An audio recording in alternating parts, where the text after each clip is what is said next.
must stay.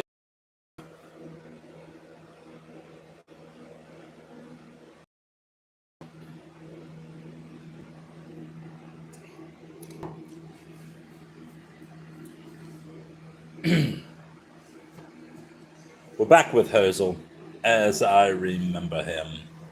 We're also back with some beer. Probably had too many, bruv, but 3. When you factor in the fact that these are only 11.2 ounces. At least I think that's what they are.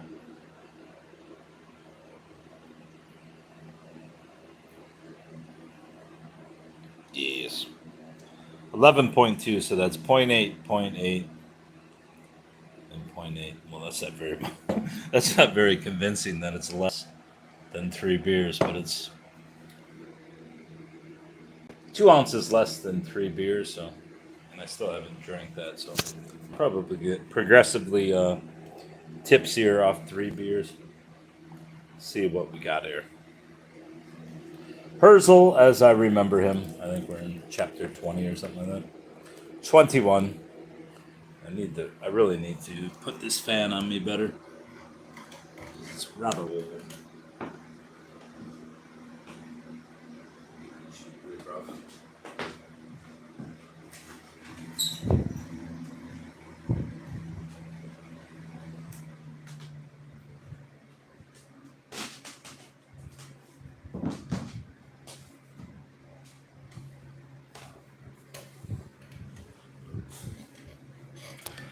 And our little candle's having some troubles with the fan, so...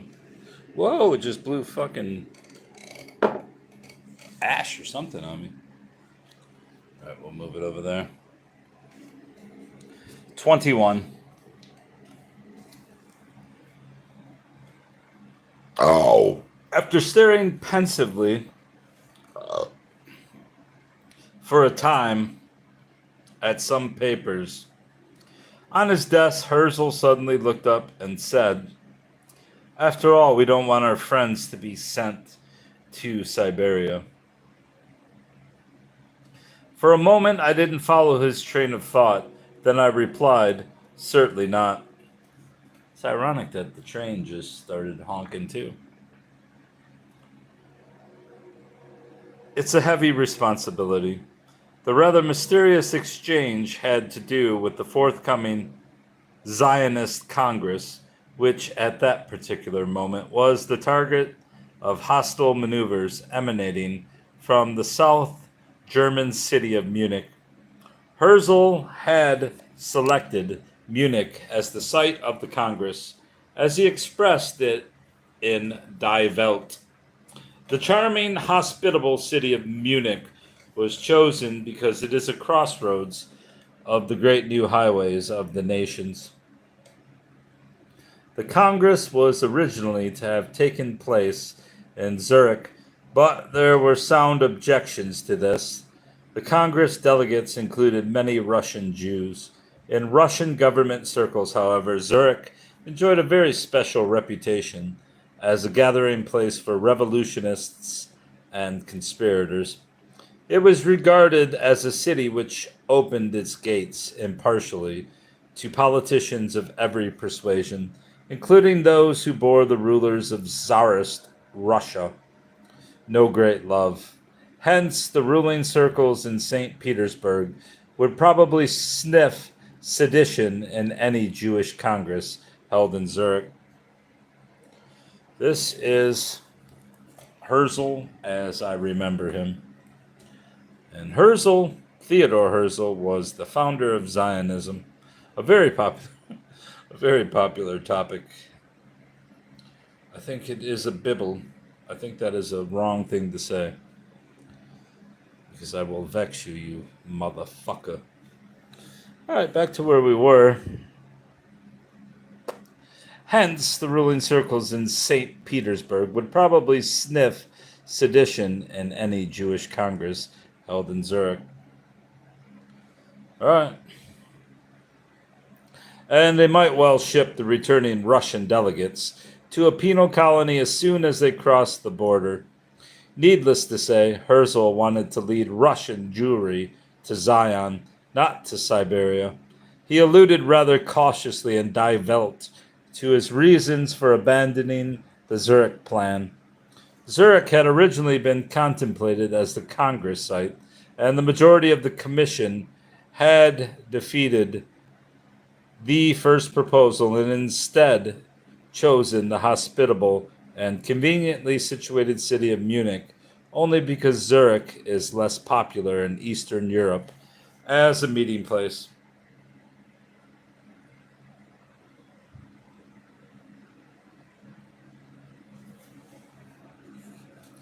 Everything seemed to be settled, and we were already speaking confidently of the Munich Congress when unfriendly voices began reaching our ears from Munich. Their general purport was, "We need no Zionists here. We don't want to provide a rendezvous for advocates of a Jewish state. Keep away from us and find another place for your Congress." Anti Semites, one would naturally assume, and indeed it would not have surprised us to hear that anti Semitic orators were holding forth in Munich beer halls and demanding to the delighted howls of their followers that any Zionist Congress be thrown bodily out of the city. In this instance, however, the familiar cry of "out with the Jews" was coming from quite another quarter, from the confidence chamber of the Jewish religious community of Munich. The governing body of the Jewish community had decided that Jews who favored a Jewish state were not wanted in Munich. What is more, it had lost no time in communicating this decision in black on white to the preparatory commission of the Zionist Congress, viz.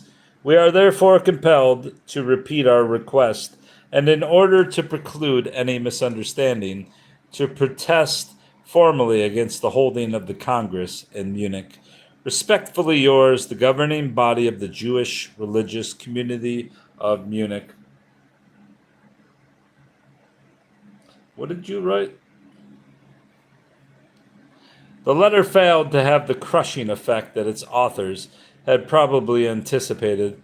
Herzl calmly took notice of the rebuff and then replied in Die Welt. The preparatory commission had drawn the necessary conclusions from these statements. The Congress will meet in Basel on August 29th. We are firmly confident that its proceedings will inspire public opinion with sympathy for our cause. Why are you self-censoring, buddy? And he closed on a conciliatory yet ironical note. If the gentlemen from Munich should invite the Congress to their city later on, after realizing the error they made about this movement, the conveners will unquestionably give them preference. Herzl stated quite bluntly in private conversation what he expressed only guardedly on paper. They should regard it as an honor if we come to them in Munich, he said to me, lifting his head proudly and strongly, accenting the first syllable of the word honor. Honor. How can you accent it? Honor. Honor. Honor. All right, because that's how you do it. Herzl's reply to the Munich religious community was signed with the six-pointed Star of David. He sometimes used this or the Shield of David as his signature in place of his name. That's interesting to know. The decision to hold the Congress in Basel won general approval. As Herzl wrote in Die Welt, the city of Basel, and I hope I'm saying it right, is it Basel? Basel was chosen as the Congress site because there is no prejudice against it in Eastern Europe, and because transportation to it, get that candle all the way, is convenient for people who attend the Congress from various countries. Those who are willing to come to Munich will not have to make much more of a sacrifice in time and money in order to go to Basel. There was no letter of protest from Basel, neither from the Jewish religious community nor from its good rabbi, Dr. Cohn. And so the Swiss city of Basel, on the banks of the Rhine, was chosen to play host to the first session of a parliamentary body whose task was to deliberate on the founding of a Jewish state.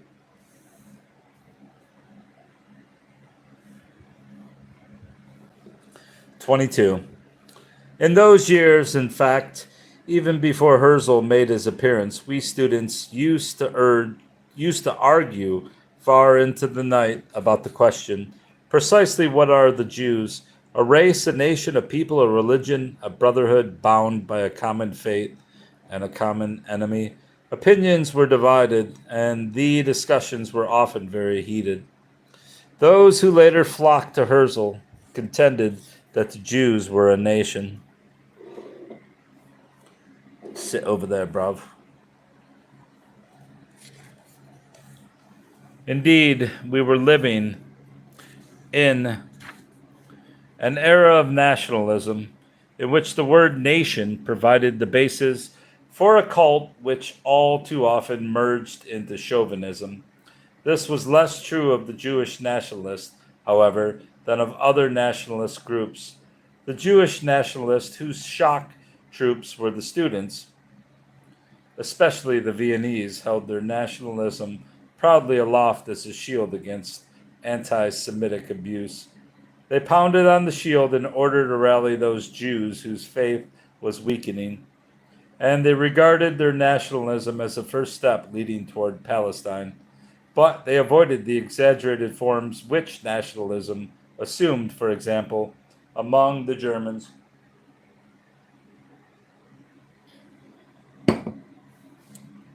I still recall many of the exchanges that enlivened our discussions of the nature of Judaism.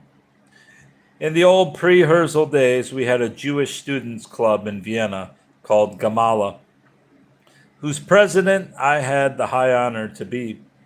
Each week we held a lecture and discussion evening in our classroom, or clubroom, pardon. Among the guests one evening was a young foreign Jew named Marku Baruch, of whom we will hear more later. On this occasion, Baruch took part in a debate which, among other things, touched on the theme, are the Jews a racial group? One of the participants, a Jew from Germany, insisted that German Jews must be regarded as Germans rather than Jews. Baruch, who spoke excellent German with a French accent, remarked in the course of his reply, when one tells a Jew that he is descended from what? When one tells a Jew that he is descended from apes, he is perfectly willing to believe it. When one tells him that he is descended from Jews, he shakes his head in disbelief. In Prague, where I completed my first semester of studies at the German university, I once attended a lecture by a Viennese lawyer who had come to propagandize on behalf of Jewish nationalism.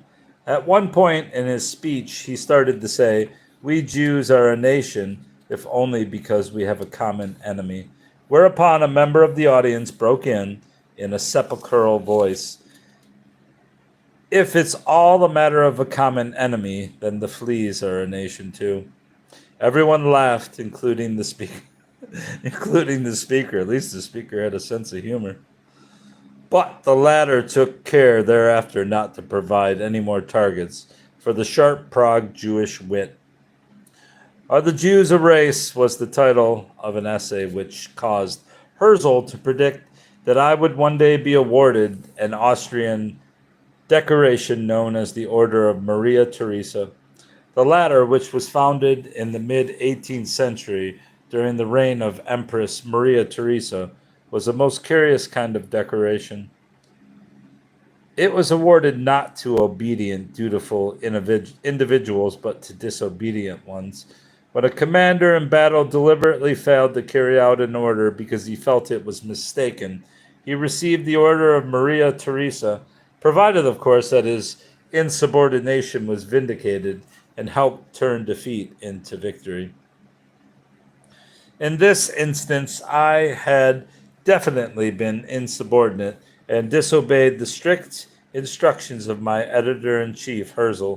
The latter had given me the article with directions to have it set in type at once and featured prominently in the magazine. He seemed to take a special interest in the piece, which was written by a man named Leopold Laufer. Before sending Laufer's manuscript to the printer, I began to read it and was utterly dismayed. It contained so many naive statements in the realm of ethnology and anthropology that it could not possibly appear. As it stood, I promptly sent a long letter to Herzl at Ischl, informing him of my reason for holding the article back. I quoted various passages and added my own extended commentary. I felt that my editorial conscience was clear, but I still awaited Herzl's next letter with considerable anxiety. When it arrived, it read as follows: Ischl, number 7, Schulgasse. My dear Rosenberger, 1. Your arbitrary acts are surely going to win you the Maria Theresa Cross one of these days. Of course, your responsibility extends only to leaving things out, not to putting them in it. Putting them in. I don't know what that means. Your critique of Laufer has also made me ashamed of my ignorance. However, I have already given Laufer my word that the essay will appear, and I must keep my promise at all costs. The only solution is as follows. You have it out with Laufer and ask him to revise his article. Point out the contradictions to him and have him eliminate them. If it is not too difficult, you might eliminate them yourself. Editors have that power. I am also returning your pamphlet-sized rebuttal to Laufer's article. 2. Please send me at once the proofs of Rolf's article, which is to be called German Rabbis by Dr. L. Rolf Memel. 3. Please have the office boy buy a copy of Gudemann's National Judaism at Lowith's on the Rothen-Thurmstrasse and have it sent in my name to Herr B. Bander in Tarnow for the Reverend Rabbi Feiwish Shire. 4. Klotzel made a mistake on the inside front cover. The Cook announcement is placed above the rules of procedure for the Congress. It should be under it. That must be corrected in the next issue. In other words, the entire announcement of the Zionist Congress must appear again on the inside front cover. 5. Please see General Manager Steiner tomorrow and tell him to have 2,000 reprints made of the program and the rules of procedure to be charged to the Congress Commission. The Cook announcement is not to appear the Cook announcement is not to appear in these reprints. All right, whatever that means. The reprints must be prepared at once and Monday morning in the following way as registered printed matter. The letter breaks off at this point since, unfortunately, only the first 2 pages have survived intact. Nevertheless, what has been quoted shows clearly Herzl's keen interest in even the smallest details of putting out the magazine. Not long afterward, I received another letter. Ischl, 7/28/97. My dear Rosenberger, thank you for carrying out my instructions with such precision. I now ask you to direct in good order the exodus from Mizraim in the Schlieffmogasse. All remaining manuscripts must be sent at once to Schaller at number 3 Doblinger, Hauptstrasse. He has no long primer type, so all the long primer has to be set in Garamond there. Keep an eye particularly on the layout of Zangwill's novel. Have Scholler set the entire remaining part in GD Garamond immediately and start Chawa Rubin in GD. Also, will you have the boy bring Schaller a few issues of Die Welt so that he can familiarize himself in advance with our type distribution and prepare all the necessary fonts. Send a polite reply to the queer duck who wrote the enclosed manuscript, telling him that we print only unpublished material. and asking him to submit articles that are of topical interest rather than broadly theoretical. Please send me some manuscripts this week, too, without delay. I will be in Vienna next Tuesday. With best regards, yours sincerely, Herzl.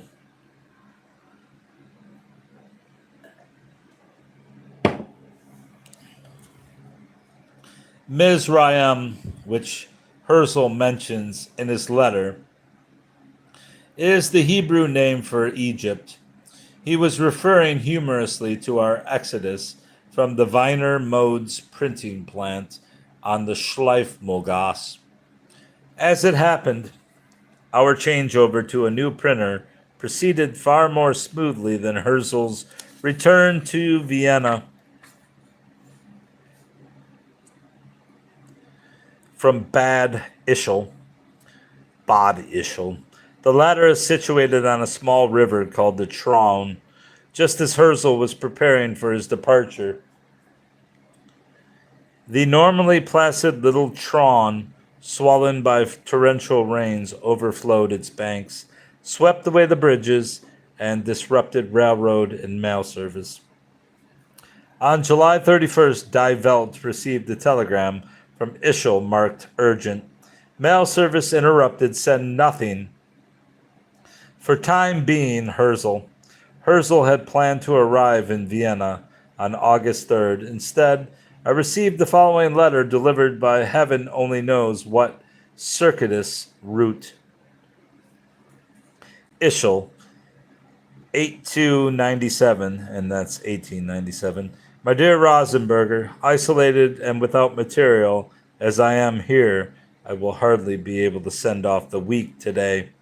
Consequently, it devolves upon you, gentlemen, to write the paragraphs for the week in the spirit whose broad lines I have drawn in previous issues. I ask you in particular to keep our temperamental friends Landau and Shallot on the paths of discretion. Rolf's reply to Block is to appear in the Tribune section. Whatever additional material reaches me today and tomorrow, I will send to Schaller by special delivery. The contents are to be in this order: pre-Zionist figures, the week, German and Polish Jews, the mood, and Russia, the Congress.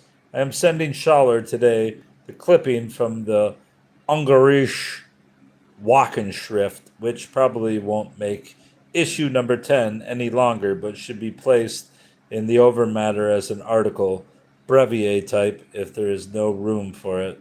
With hurried best regards, sincerely yours, Theodore Herzl. I also received another telegram from Ischl. Impossible send manuscript. Make weak, cautious, temperate, first article pre-Zionist, second bin Baum, Herzl. Herzl's chief concern was to avoid any indiscretions in the week.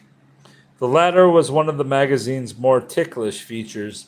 Its comments on the passing scene were often rather acid, sometimes perhaps excessively so. I skirted these shawls by devoting the week to some highly lyrical reflections on the 9th day of the Jewish month of Ab, which is the anniversary of the destruction of Jerusalem, and hence a day of mourning for Jews.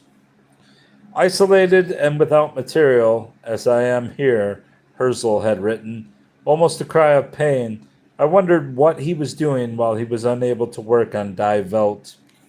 Was he merely staring sullenly at the floodwaters, bewailing the inclemency of the elements? No, that was not Herzl's way. Instead, he took advantage of his enforced idleness to write a feuilleton which wove a charming poetic spell about the days he spent in Ischl. It appeared in the new Free Press under the title Holiday Flood. In a few more days, the flood was over, and the Traun, after its brief rampage, was again flowing quietly between its banks.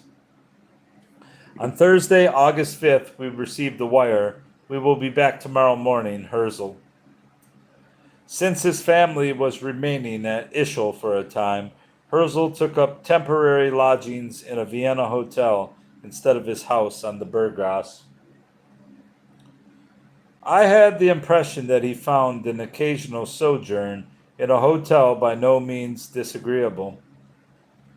It created the illusion that one was a tourist, and Herzl had always been fond of traveling.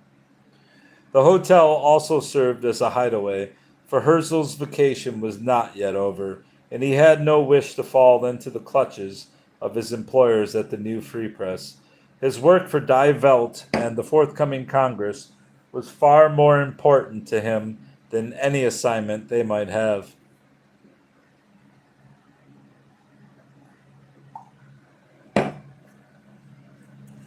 The hotel where Herzl was staying was the Continental at number 7 Praterstrasse. Someday, when a Jewish state exists, he said to me, it will be able to look back upon the most curious places of origin. And indeed, if one were to affix a memorial tablet to every building where Herzl thought, wrote, and worked for his Jewish state, it would be a formidable undertaking. Herzl and I worked together in his hotel room, just as in his study at home. For stretches of time, nothing would be heard but the scratching of our pens and the occasional turning of a sheet of paper. Then one of us would make some matter-of-fact observation, or I would raise a point for Herzl to decide. In general, he allowed me wide latitude in editing manuscripts. Some of these we worked on together and others separately. Occasionally, he would offer a pointer on some aspect of our craft. Once, for example, I handed him an item I had written. He read it, reflected a moment, and said, "Never overestimate the reader's education and power of comprehension." I took it back and gave it a more popular treatment. During these days, Herzl spent considerable time at our Rembrandtstrasse office and our new print shop on the Doblinger Hampstrasse, as well as at the hotel. Whenever he was taken, or whenever he was about to leave one of these places, he would address me with the unvarying formula, "Rosenberger, come with me." Then he would set out by various circuitous routes, which he felt would protect his anonymity. Our way generally took us through the heavily Jewish Leopoldstadt district. A few short years later, a similar incognito stroll through the Leopoldstadt would have been impossible. Herzl would have been met with marks of reverent recognition at every step. Herzl's pace during these walks was leisurely and unhurried. At times he would stare at the ground, lost in thought. What was the topic of conversation when he spoke? No need to ask. The Congress and Die Welt, the two brigades he was building to a Jewish state. The zeal with which Herzl sought to bring this new political entity into the world is illuminated by a comment he once made to me. One of my first acts upon launching my journalistic career was to obtain a black lacquered leather case, halfway between a lawyer's briefcase and a doctor's bag. It never left my side and was always bulging with manuscripts, newspapers, magazines, letters, etc. On one occasion, Herzl remarked with amusement, "It looks like a midwife's bag." Then he paused and added more seriously, "After all, in a real sense, we are midwives." Despite the malicious attacks of its enemies, the projected Zionist Congress was taking on more and more solid form. Herzl's organizing letters went out in all directions, like radiations from a central power source, and each day we received a cascade of letters. Not only replies, but also messages from new friends offering their services to the cause. Not all those who were to take part in the Congress were unconditional. Herzl adherents, several of them in fact planned to appear at Basel as an opposition party. They were good Jews, and the word Zion struck a powerful chord in their hearts, but they were not prepared to embrace the idea of a Jewish state quite so quickly. Herzl had no objection to this sort of honest opposition. Our arguments will convince them and bring them over to our side. There were others, however, who would not be described as a loyal opposition. They were coming to Basel to disrupt the proceedings and perhaps even to wreck the Congress. Herzl knew of their plans and was prepared. It was clear that the threats to the Congress came not from the outside, from the anti Semites, but from an enemy within.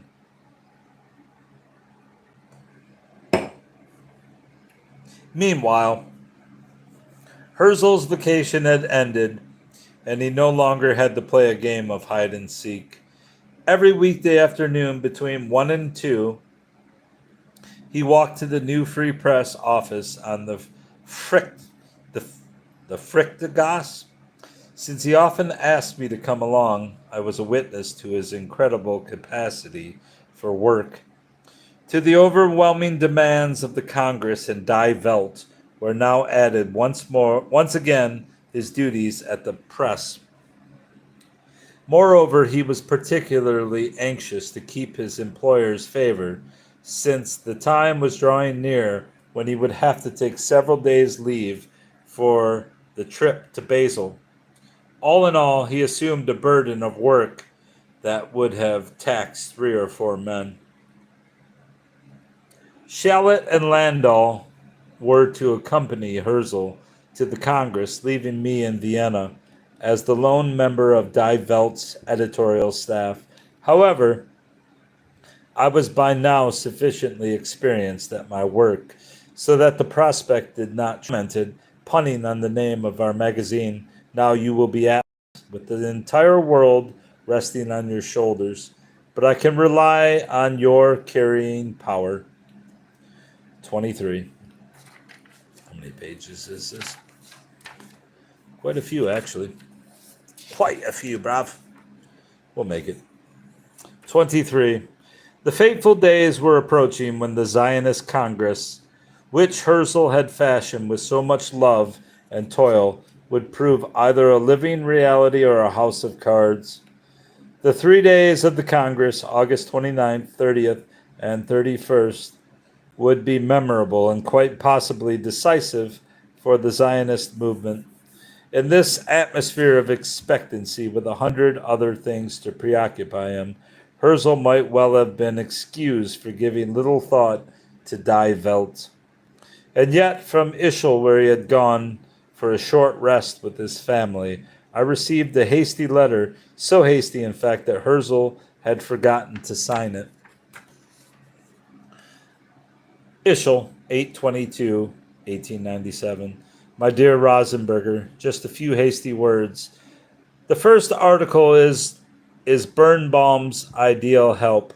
The feuilleton is Salo Deutsch's excellent massacre. Starting tomorrow, send all letters to Basel. Contents: 1. Dr. N. Birnbaum, the ideal help. 2. The week. 3. Lablinsky or Leibhardt. I don't know how he will sign it. The Congress and the German Jews. 4. Hungarian moods. If no New York letter arrives, I authorize you to open the letters from America addressed to me, and if there is a usable one, to run it. 5. The Congress. Show the coquesh items to Werner. 6. Etc. Feuilleton massacre by Salo Deutsch. I hope everything goes well during my absence. I'm only sorry you couldn't come with us to Basel. When I return, you'll go on vacation, my dear friend. That will have to be your consolation. I don't plan any postponement of the Congress issue. Number 14, either you or Scholler will get the Congress opening and, if possible, the main speeches on Tuesday. Then the continuation by letter and a fairly long wire on Wednesday. The latter will reach Scholler Wednesday evening, so a postponement is unnecessary. Please run the subscription ad again in number 13. The enclosed is for Naf, an employee in Die Welt's business office. The following day, virtually with one foot already on the train, it was the day of his departure for Basel. Herzl sent me a registered letter written in pencil. Ischl, 8/23/97. Dear Rosenberger, enclosed are two items to be used only as fillers in case of need. Kellner, Leo Raphaels, sent me a good article. London Impressions, which will be the third article, i.e., number 4 in the contents. Tell Scholler to print 2,200 copies of issue, number 13 of which Knopf should send 400 by parcel post on Thursday to the Zionist Congress, Basel. 3,000 copies are to be printed on the Congress issue. I am sending Kalinsky today a postal check for 50 florins for the mailing of number 13, which he should enter as received. Very hurriedly, yours sincerely, Theodor Herzl. Hungarian Moods is to be Budapest correspondence. Die Welt's offices had a number of noteworthy visitors during these last days. Before the Congress, delegates en route to Basel who were doubtless hoping for an opportunity to meet Herzl face to face. Among them were two distinguished-looking gentlemen from Russia, Osishkin, I don't know how to say that, Osishkin, an engineer from Yekaterinoslav, and W.J. Temkin, a rabbi and engineer from Yelizavegrad. I can't say that. Yelizavetgrad. At that time, I believe laymen were permitted to perform rabbinical functions in Russia under certain conditions. What these visitors may have thought upon being greeted in the name of Die Welt by a 33-year-old medical student, I cannot say. But I hasten to uphold our reputation by informing them that Herzl and the other members of our staff were either on their way to Basel, or already there. The 3 days of the Congress were days of agonizing suspense for me. The confused mass of manuscripts arriving from Switzerland, largely the text of reports delivered to the delegates, provided some entertainment, but I wanted most of all to know if Herzl was satisfied with the way matters were proceeding. At length, on September 1st, I received a letter which he had sent 2 days earlier. It consisted of two parts. The first had been written from Herzl's dictation or on his instructions. The second, less formal in tone, had been written by Herzl himself. The first section read as follows.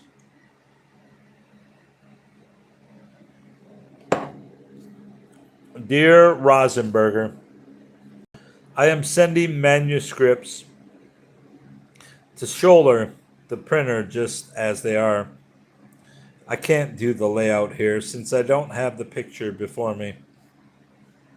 You will have to handle that in a sensible manner according to the sequence of events. This time, Scholler won't be able to make up all the pages on Wednesday, but we'll have to keep 4 page forms open. I may run 20 pages this time instead of 16. Thursday morning, I am bringing along to Vienna a whole batch of manuscripts, which he will have to have set for me. He should arrive to take on 2 extra typesetters for those 2 days, if necessary, so that we can finish on Thursday. Zion's greetings. Then followed Herzl's postscript. I think it's Herzl's because he just says Herzl. Dear friend, I am also sending you manuscripts that have not been checked. Please go straight to Scholler and look through the manuscripts that have arrived before they are set. Be particularly on the alert for breaches of good taste and repetitiousness. Everything has gone splendidly so far. Sincerely yours, Theodor Herzl. Needless to say, I was overjoyed at the closing sentence. There was no time for celebration, however, for the same mail brought a load of manuscripts, speeches, reports on the debates, color stories, and data on the various delegates, newspapermen, and guests. I plunged headlong into the sea of material, arranging, sifting, amputating, smoothing out, always trying to govern myself by what Herzl would have wanted. The same day, September 1st, there was further word from Herzl, a telegram for the printer. Please arrange for 4 to 6 extra typesetters tomorrow morning. I am bringing remaining manuscripts with me. We must furnish tomorrow probably 20 pages. Herzl. The telegram had been sent at 2:16 that afternoon from the Austrian town of Feldkirch, near the Swiss border. I could not help being astounded at the man's driving energy. The very day before had marked the end of the Congress, which had taxed his mental and physical powers to the utmost. Yet here he was already aboard the train, hurrying back to Vienna to make certain that Die Welt's Congress issue came out on time. Dame Fortune had indeed blessed the Zionist movement when she made Herzl not only a lawyer, writer, orator, and diplomat, but also an experienced journalist with an intimate working knowledge of the newspaper business. As I prepared the Basel material for the printer, I realized that the Congress had been a truly impressive demonstration, that the speeches and debates had maintained a level of seriousness and responsibility which would have done honor to any contemporary parliamentary body. Herzl, it needs scarcely be said, had been elected president of the Congress. He directed the proceedings with the skill, tact, and presence of mind of a veteran parliamentarian. His authoritative personality and natural leadership qualities were enhanced by the experience he had gained in the years 1891 through 95 as the new Free Press's reporter in the French Chamber of Deputies. What is it sticking for? It must be wet. The effect Herzl's personality had on the assembled delegates at Basel is illustrated by an incident of which I learned only some time afterward. As Herzl was mounting the rostrum amid stormy applause following his election as president, one of the delegates, yielding to an irresistible impulse, cried out in Hebrew, "Long like the king." A curious episode, one might say, and yet to anyone who had known Herzl personally, it would not seem so, for he was indeed more regal in both inward spirit and outward bearing than many a crowned monarch. That's not saying much. Most monarchs were pieces of shit. After Herzl, I gathered from the manuscripts, it was Max Nordau who had done the most through his eloquence and intellect to make the first Jewish parliament a success. The predominant language of the Congress was German. Others were used as well, but German was the mother tongue of Herzl and a great many of the delegates, since most of those from non-German speaking countries were also familiar with German. The latter more or less automatically became official medium of communication. I have preserved a valuable memento of the Congress, the complete printed list of delegates and guests, which cites the place of origin and the profession of the 200 men and women who attended. Among them were a number of pro-Zionist Christians, including the Reverend Heckler and Baron M. Manteuffel. Many of the participants had come long distance in order to attend the Congress. In those days, the journey to Basel from New York, Jerusalem, Baltimore, Jaffa, Odessa, or Minsk was not the swift airborne jaunt it is today. Dr. Hermann Shapira, the distinguished professor of mathematics at Heidelberg, evinced his devotion to the Jewish state idea by making a pilgrimage to Basel on foot with 6 of his students. At the Congress, Professor Shapira made several suggestions which were ultimately to yield the most valuable results. It was he who proposed the creation of a Jewish national fund based on contributions by rich and poor alike for the purpose of purchasing land and otherwise furthering the Zionist cause. He was also the first to suggest founding a Jewish university in Jerusalem. That's going to be it, bruv. That's all. That's all. Herzl. Ah.